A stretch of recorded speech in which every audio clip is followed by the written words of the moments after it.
It is accepted practice in education to separate teaching into subjects. We have a time when we are teaching math, we have a time when we are teaching science, we have a time when we are teaching literacy. And this is true for all ages, even in early childhood.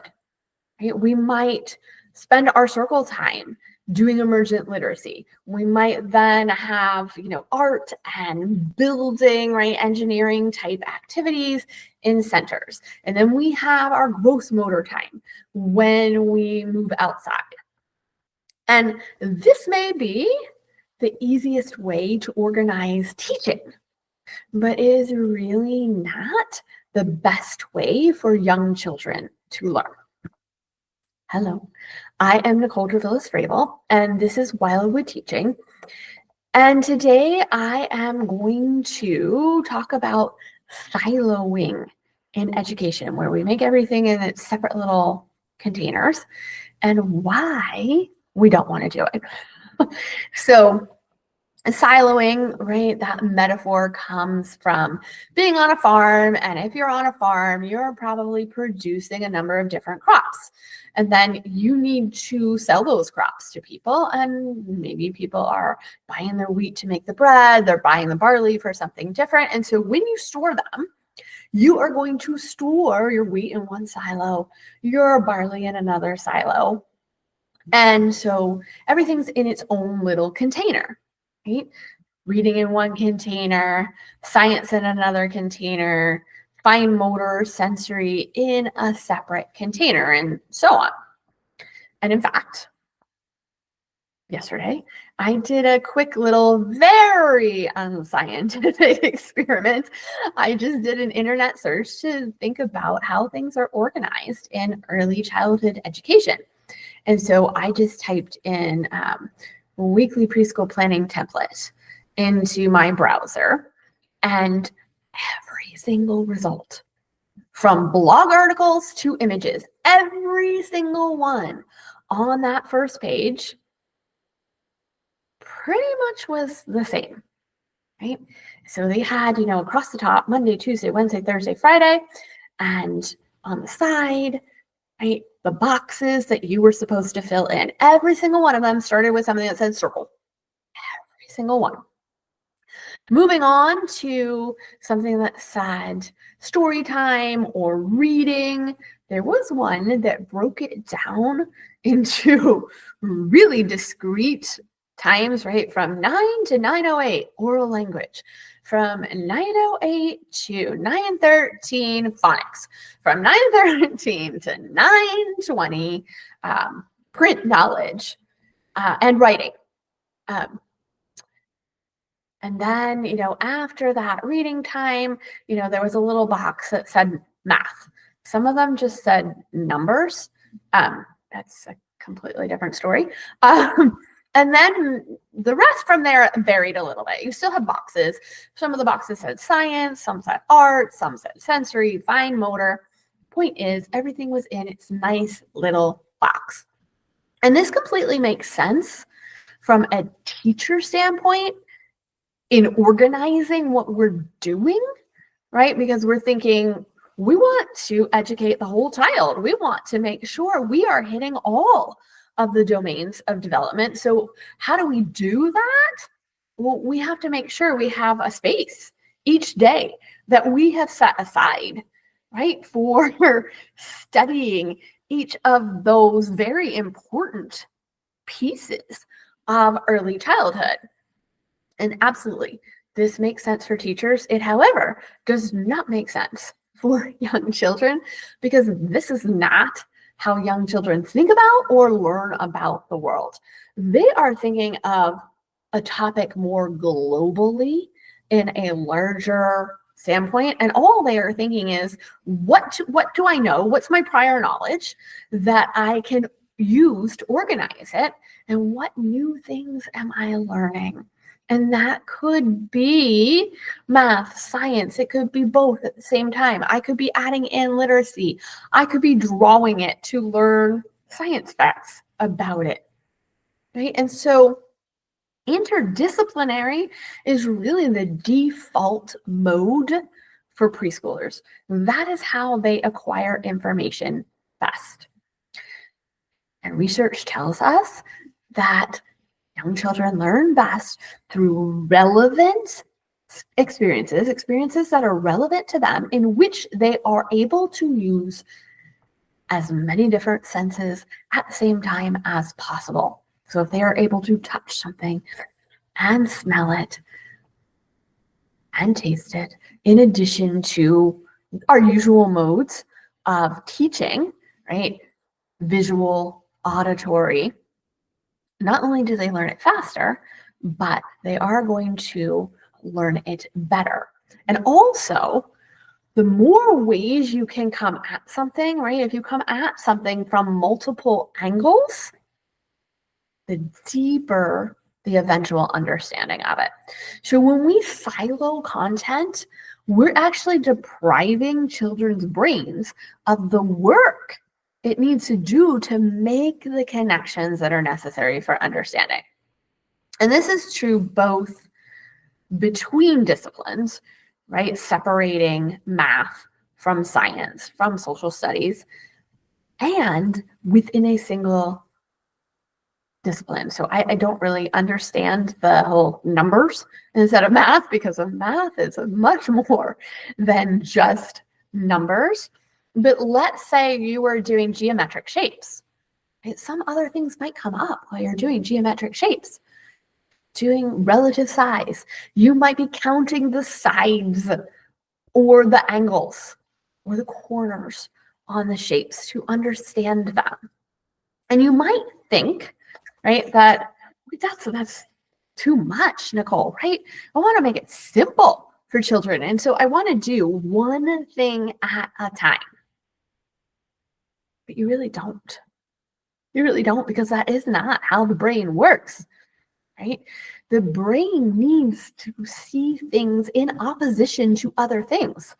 It needs to make connections. It needs to talk about similarities. It needs to talk about differences.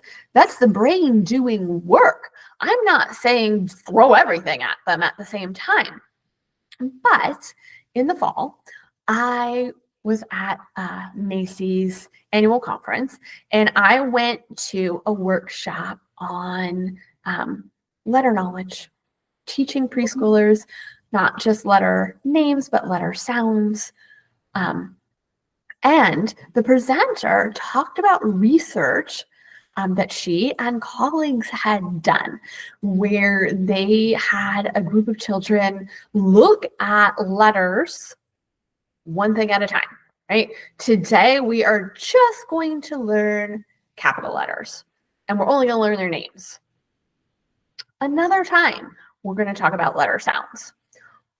Or, right, also looking at one letter by itself. Today, letter of the week, our letter is M. So we're just going to talk about M today.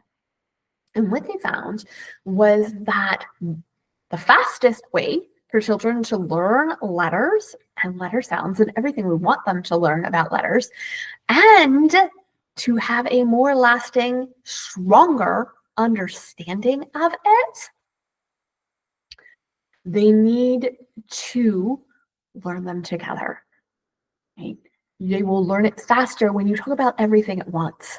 This is the capital M. This is the lowercase m.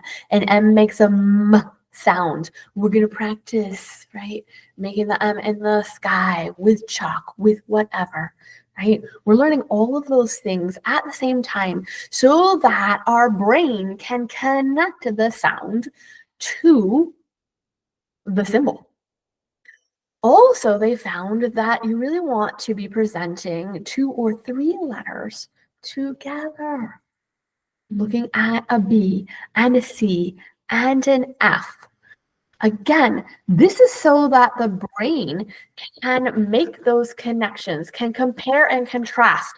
Oh, a C only has curves. An F only has straight lines. A B has both curves and straight lines.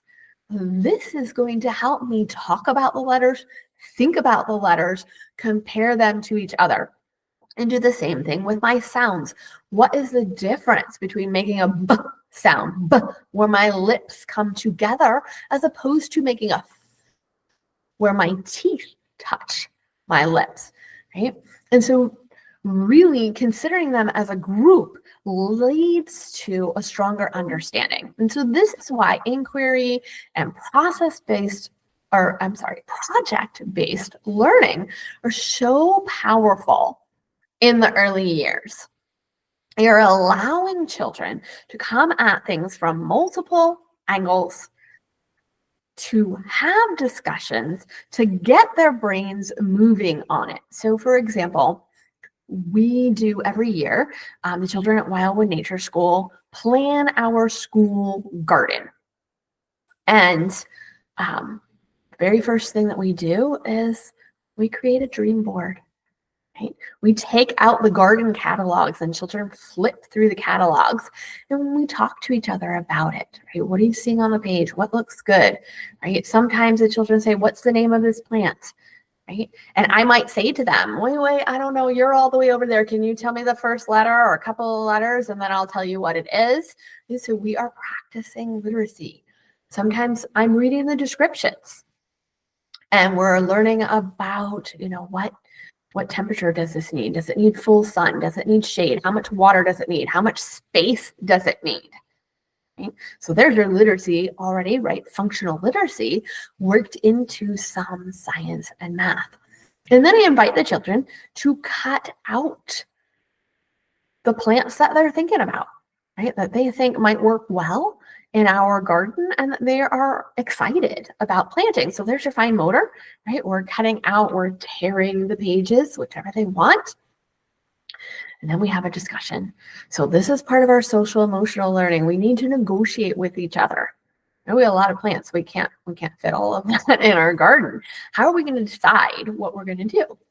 And in fact, this year, children were all over the place, right? Some children wanted to plant a butterfly garden.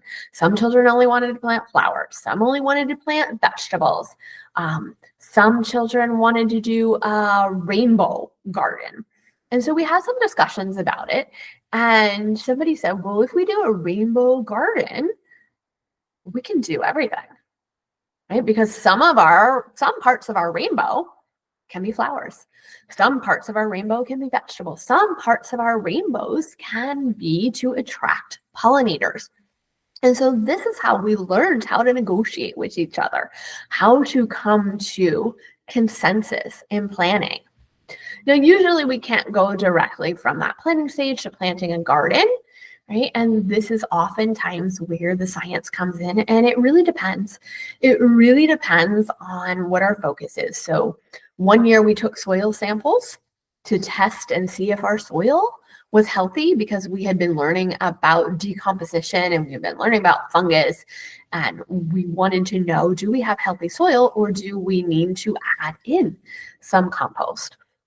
One year we took soil temperatures and we tracked the sunlight, right? Which parts of our garden are in the sun, at which points of the day, which parts are in the shade, at which points of the day, because we were in the midst of talking about weather. And it made really a lot of sense to talk about weather as related to our garden.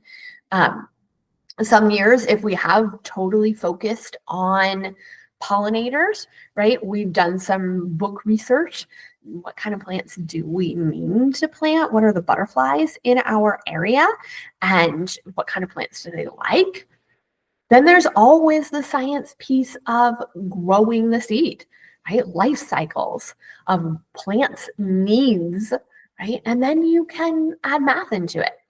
How many days did it take till the seed germinates? And we're going to tally it, right? Here's where we planted. Here's where we did something else.